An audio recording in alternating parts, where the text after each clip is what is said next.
तो विद्यार्थियों को नमस्कार। आज ये एक छोटा सा लेक्चर रहेगा जिसमें 3 हम इम्पोर्टेंट जो डिफरेंस हैं वो करेंगे केमिस्ट्री के। मैं कोशिश करूँगा कि कुछ ऐसे ही छोटे छोटे वीडियोस जो हैं वो आपको मदद के लिए लाए जाएँ, इनको देखते रहिएगा, ठीक है। तो सबसे पहला है आइडियल सॉल्यूशन और नॉन आइडियल सॉल्यूशन में difference between ideal solution and non ideal solution. मतलब हिंदी में इसको कहते हैं आदर्श विलयन और अनादर्श विलयन में अंतर, ठीक है। तो पहला है फोर्स ऑफ अट्रैक्शन के बेस पर देखेंगे।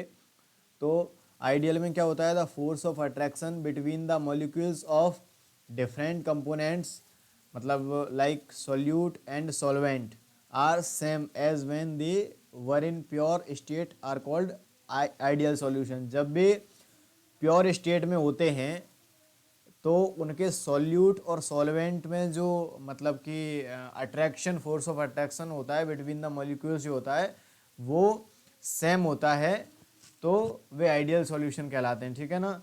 इसमें इसका अपोजिट होता है। वॉल्यूम देखते हैं। If the volume of solution is equal to the sum of the individual volumes of the components then solution is ideal, ठीक है ना। तो इसमें इसका अपोजिट हो जाता है। एंथैल्पी चेंज क्या होता है, एंथैल्पी हम लोग जानते होंगे। एंथैल्पी जो मतलब उसकी इंटरनल एनर्जी होती है एंथैल्पी में बदल जाती है। If the enthalpy change of solution is zero then solution is ideal. मतलब उसकी एंथैल्पी चेंज अगर जीरो है तो सॉल्यूशन आइडियल है, ठीक है ना, जिसको डेल्टा ई करके डिनोट कर सकते हैं। राउल्ट्स लॉ का ये क्या करते हैं, राउल्ट्स लॉ को ओबे करते हैं, उसका पालन करते हैं तो वो आइडियल सॉल्यूशन है, और नहीं करते हैं तो नॉन आइडियल है। आइडियल और नॉन आइडियल की सबसे बड़ी पहचान यही होती है कि जो आइडियल हैं, आइडियल सॉल्यूशन जो हैं वे क्या करते हैं, एक सेकेंड यार, है ना। आइडियल सॉल्यूशन है वे फॉलो करते हैं किसको, राउल्ट्स लॉ को करते हैं फॉलो। आइडियल सॉल्यूशन जो हैं फॉलोज राउल्ट्स लॉ, लेकिन शांत रहो, लेकिन जो नॉन आइडियल हैं वो फॉलो नहीं करते हैं, ठीक है। इसके बाद में इसमें टेम्परेचर जो चेंज होता है डेल एच वो भी जीरो होता है आइडियल में, डेल ई भी जीरो होता है, ठीक है ना। अब देखो अगला है rate of reaction versus rate constant. Rate of reaction versus rate constant. Next है rate of reaction versus rate constant, ठीक है ना।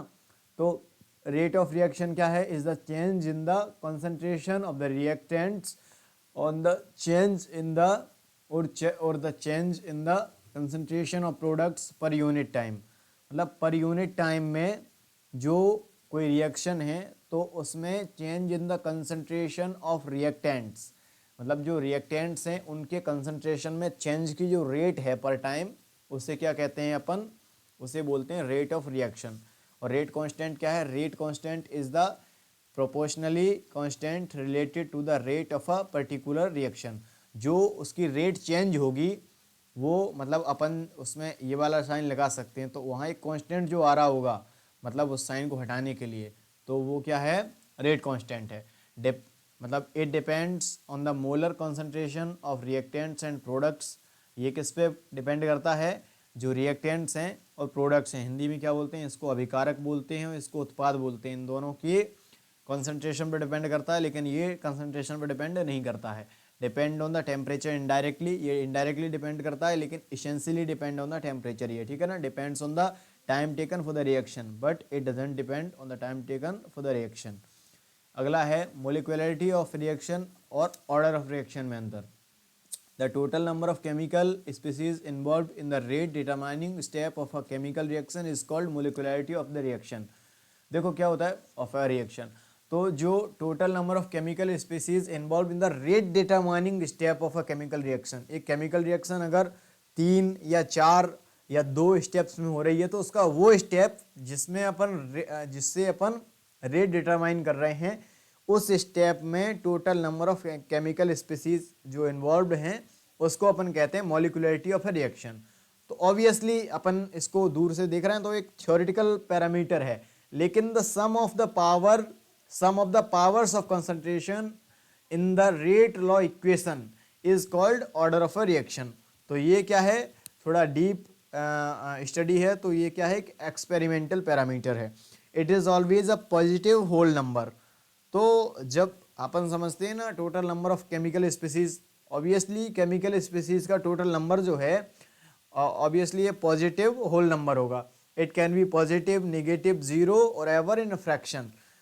तो ये फ्रैक्शन वैल्यू भी हो सकती है। It doesn't change with change in temperature and pressure, but it change with the temperature, it change with change in temperature and pressure. मतलब कि टेम्परेचर और प्रेशर अगर बदलेगा तो ये बदल सकती है order of reaction, but molecularity उसके साथ में नहीं बदल सकती है। ठीक है, इसको हिंदी में क्या बोलते हैं, ऑर्डर ऑफ रिएक्शन यानी आणविकता। ठीक है ना, sorry sorry sorry sorry sorry, इसको अभिक्रिया की कोटि बोलते हैं, अभिक्रिया की कोटि, अभिक्रिया की कोटि। और इसको बोलते हैं आणविकता। क्या बोलते हैं, आणविकता, आणविकता। चलो ठीक है, तो ये कुछ इंपॉर्टेंट से ऐसे छोटे छोटे वीडियोस लाऊंगा जो एग्जाम पॉइंट ऑफ व्यू से काफ़ी इंपॉर्टेंट होंगे। सो आई होप ये आपके लिए बहुत फ़ायदेमंद होंगे। ठीक है, सो ठीक है, ओके।